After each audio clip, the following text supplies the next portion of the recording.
आपण पाहत आहात जत मराठी न्यूज। हलगी ढोलनाद आंदोलनाचा इशारा, जत भूमी अभिलेख कार्यालयाविरोधात बोगस नोंदीचे गंभीर आरोप। जत तालुक्यातील भूमी अभिलेख कार्यालयाच्या कारभारावर पुन्हा एकदा गंभीर प्रश्नचिन्ह निर्माण झाले असून चुकीच्या नोंदी, बोगस सभासदांचा समावेश आणि प्रशासनाच्या दुर्लक्षामुळे नागरिकांमध्ये तीव्र संताप व्यक्त होत आहे।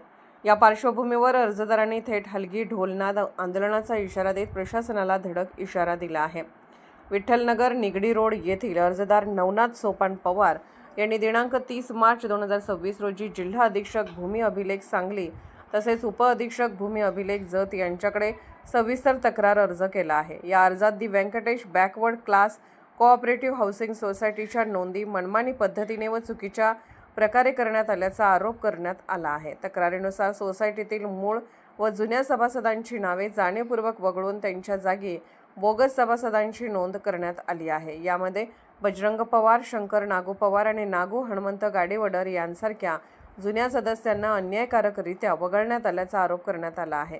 संबंधित जुनी यादी कार्यालयाकडे उपलब्ध असतानाही चुकीच्या नोंदी करण्यात आल्याचेही अर्जदाराने नमूद केले आहे। अर्जदाराने यापूर्वी 26 डिसेंबर 2022, 2 एप्रिल 2024, 8 एप्रिल 2024 व 20 मार्च 2026 रोजी वारंवार पत्रव्यवहार करूनही प्रशासनाकडून कोणतीही ठोस दखल घेण्यात आली नसल्याचा आरोप केला आहे। कार्यालयात भ्रष्टाचार होत असून कोणत्याही अर्जाची दखल घेतली जात नाही असा गंभीर आरोपही तक्रारीत करण्यात आला आहे।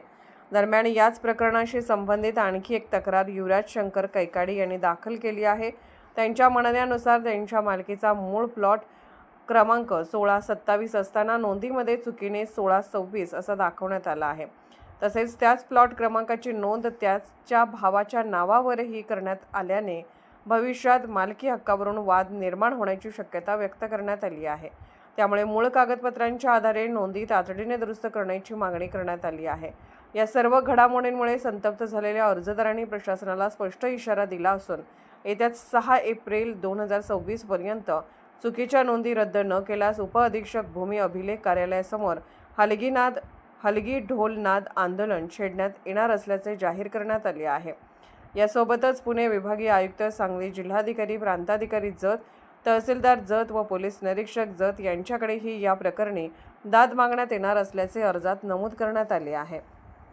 भूमी अभिलेख कार्यालयातील या कथित अनियमिततेमुळे नागरिकांमध्ये संतापाची लाट उसळली असून चुकीच्या नोंदींना जबाबदार कोण असा सवाल उपस्थित केला जात आहे। प्रशासनाने या प्रकरणाची सखोल चौकशी करून दोषींवर तातडीने कारवाई करावी अशी जोरदार मागणी होत आहे।